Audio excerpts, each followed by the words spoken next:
I should introduce Steve Kaspers as Dr. Steve Kaspers, who is one of the alumni of ICRS. Steve, please, it's your turn to share your experience and your reflection about ICRS. Yes, please.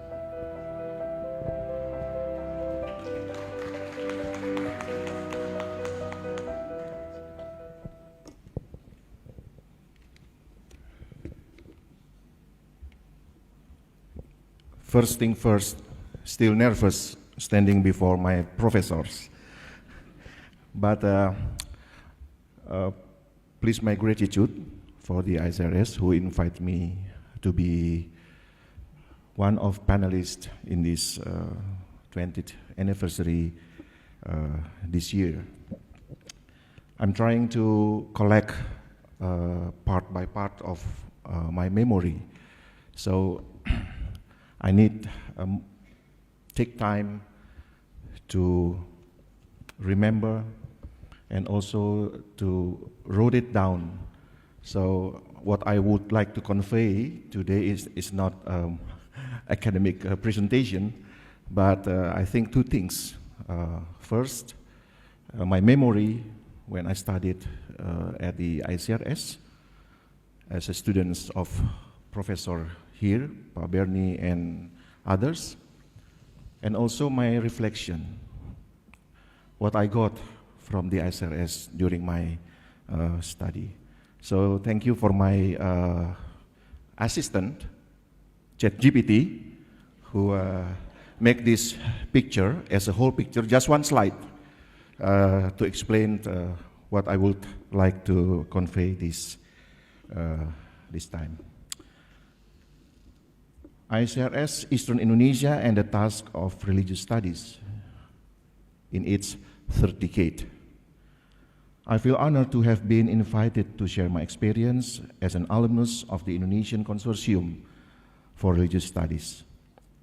This invitation is not merely an opportunity to remember my doctoral studies, but also a reflective moment to reassess what ICRS has meant for my intellectual formation, for the development of religious studies in Eastern Indonesia, and for the academic task of religious studies in bridging scholarly knowledge and social transformation.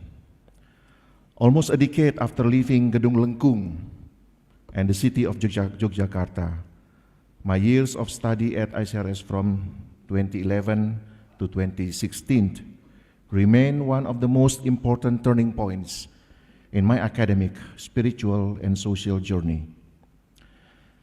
My memory of ICRS began to take shape even before I officially became a student. Around 2007, during a meeting at Wisma Ukadewe in Kaliurang, conversation with Leo Epaphras and Tato opened my imagination to the possibility of pursuing doctoral studies and religious studies. The conversation was simple, but it left a powerful impulse. A few years later, around 2010, my encounter with Professor Bernard Edene in Ambon made that path clearer. During a dinner after his visit to the UKIM campus, he asked whether I already held a doctoral degree. When I responded that I was looking for a scholarship opportunity for doctoral studies, he immediately suggested the possibility of studying at ICRS and said he will try to secure support for doctoral students from Eastern Indonesia. Not long afterward, I received an email from Mas Ipung.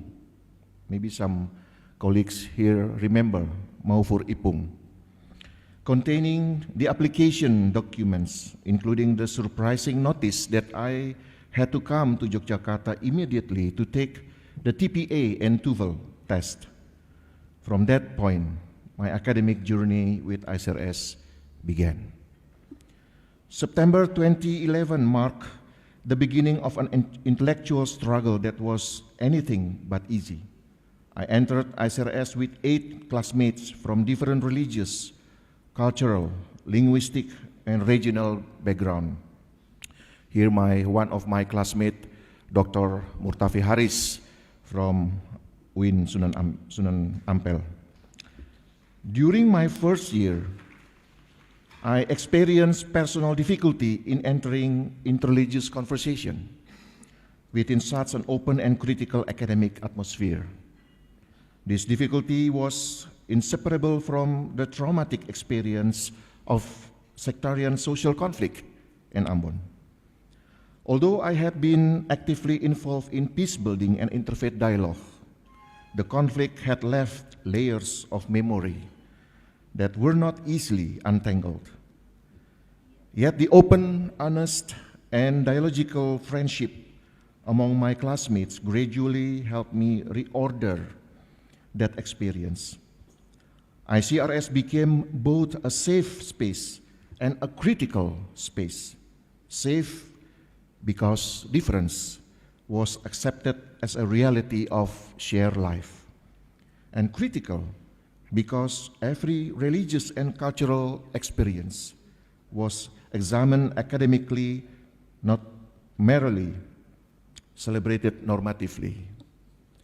For me, ICRS was a living laboratory for religious studies in Indonesia. In classrooms, seminars, informal discussions, and field trips, we learned that religion cannot be understood merely as a system of doctrine, institution, or formal identity. Religion appears in memory, bodies, space, politics, history, ritual, economy, trauma, hope, and relations of power. The diversity of the 2011 cohort represented Indonesia in concrete form.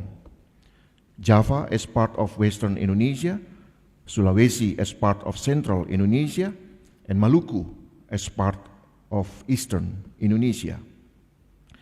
That difference was not multicultural decoration, it was the raw material for a serious academic conversation.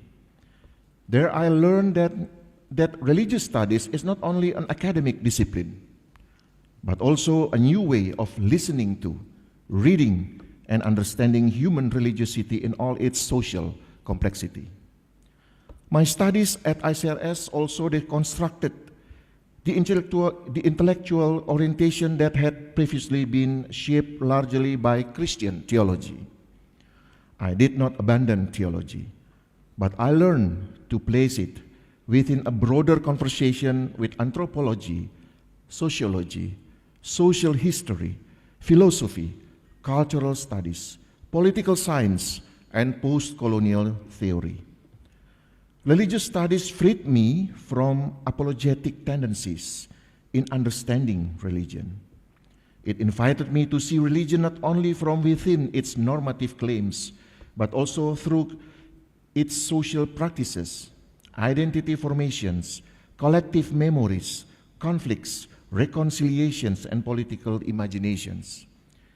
This paradigmatic transformation later shaped my dissertation project, which moved across political anthropology, religious studies, and social history to understand the religious life of island communities in Ambon as a post-colonial society within the broader history of modern Indonesia. From that experience, I became increasingly aware that religious studies has major significance for Eastern Indonesia. This region cannot be understood merely through state administrative categories, development statistics, or maps of religious demography.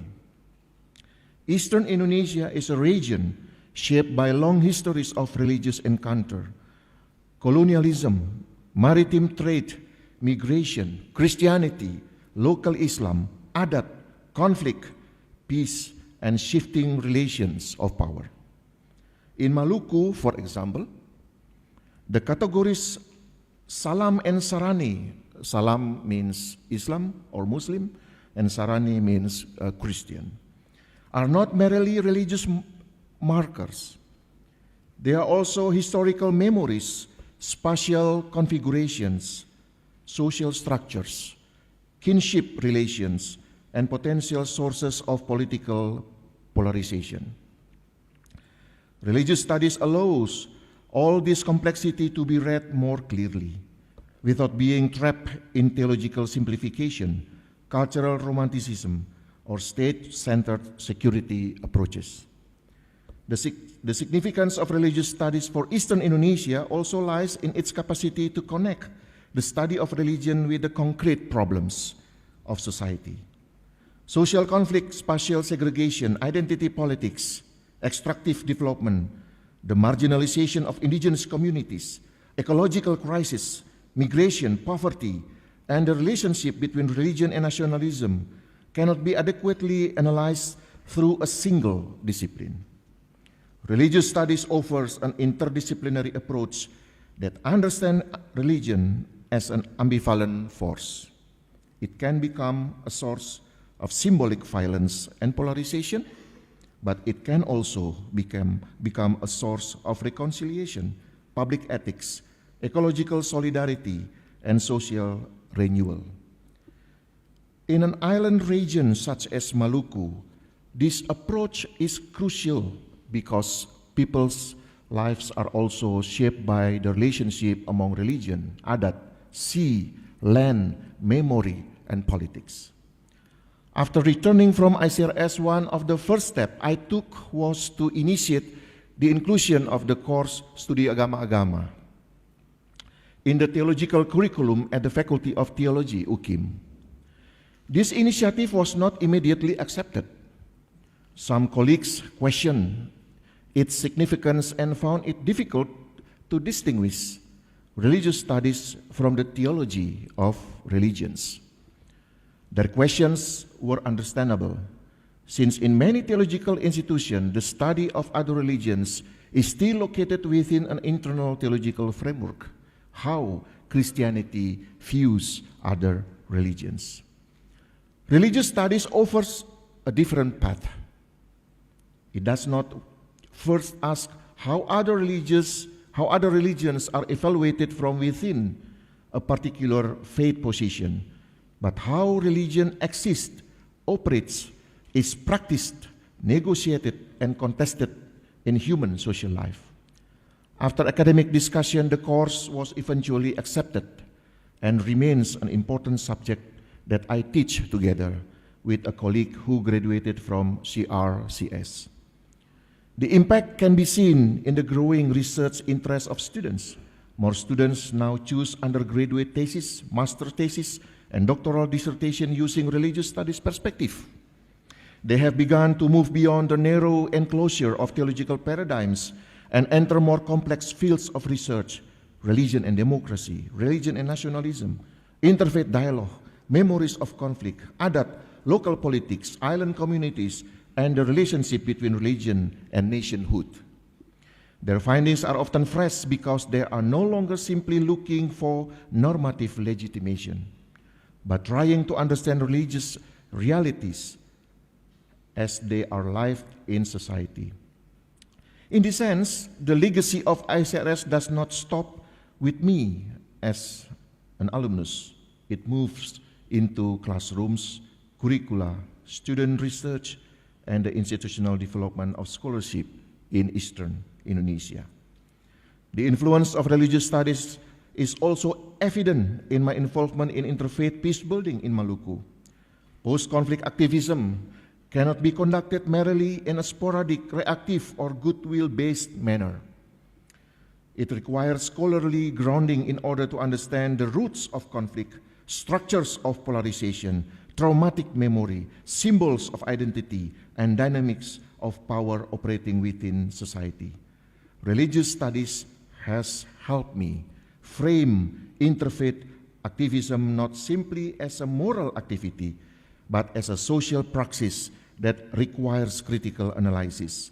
This balance between intellectualism and activism opened space for my involvement in various interfaith dialogue, forums, national integration initiative, and public policy work in Maluku and Ambon. In a broader context, I also see a network of alumni and scholars of religious studies who have helped shape peace-building work in Maluku.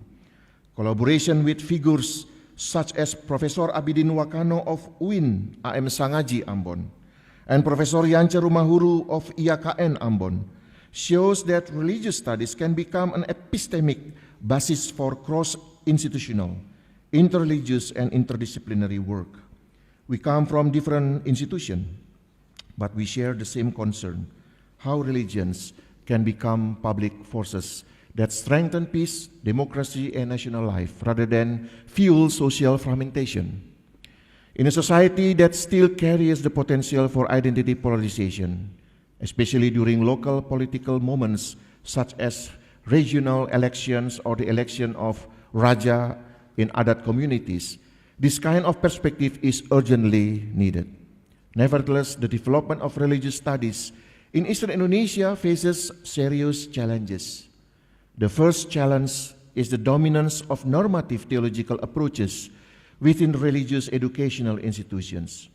Many people still assume that studying other religions means comparing doctrines, searching for the weaknesses of others, or strengthening one's own truth claims.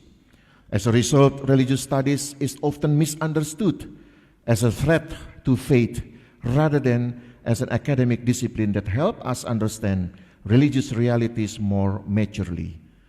The second challenge is the limitation of academic resources, lecturers, literature, research networks, journal access, scholarly forums, and strong methodological traditions. The third challenge is language. Many prospective students from Eastern Indonesia are intimidated by the academic atmosphere of ICRS, which is disciplined, intensive, and conducted fully in English. Yet this fear is often not a matter of intellectual capacity, but of mental readiness, academic confidence, and lack of exposure to an international scholarly environment. Another challenge in the distance between academic knowledge and the needs of social transformation. On the one hand, religious studies risk becoming too academic, circulating only within theory and publication. On the other hand, social activism risks becoming too pragmatic, losing analytical depth. This is where ICRS, especially as it enters in its third decade,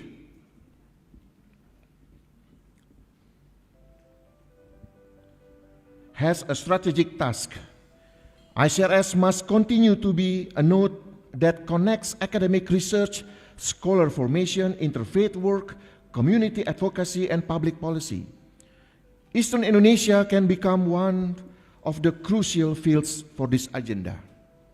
The region contains major issues that are highly relevant to the contemporary religious studies: indigenous island communities, extractive development, ecological crisis in seas and small islands, religious pluralism, post-conflict reconciliation, migration, and the formation of national identity in peripheral regions. For that reason, I see the importance of ICRS becoming more active in building an academic and social presence in Eastern Indonesia through conference, seminars, collaborative research, methodology schools, alumni networks, and partnership with local universities. Religious studies should not grow only in the academic centers of Java. It must move into regions that have long been treated as sources of data, but rarely as centers of theory production. Eastern Indonesia should not be positioned merely as a research field. It must become an epistemic site that generates concepts, theories, methodologies, and agendas of social transformation from its own experience. In this regard, ICRS can play an important role as a bridge between international academic reputation and the need to strengthen intellectual capacity in Eastern Indonesia. My reflection as an ICRS alumnus ultimately returns to one conviction: religious studies matters because it teaches intellectual courage to enter complex, ambiguous, and often painful territories. It teaches us not to be satisfied too quickly with normative answer. It forces us to listen to the experience of others, read hidden social structures, and re-examine our own religious assumption. For me, studying at ICRS did not merely result in a doctoral degree. It shaped how I think, teach, research, engage in dialogue, and participate in society. In the third decade of ICRS, the task of religious studies is becoming even more urgent. The world of religion is not becoming simpler. Identity politics, digital polarization, ecological crisis, development inequality, symbolic violence, and the fragility of democracy all demand more interdisciplinary, critical, and transformative modes of analysis.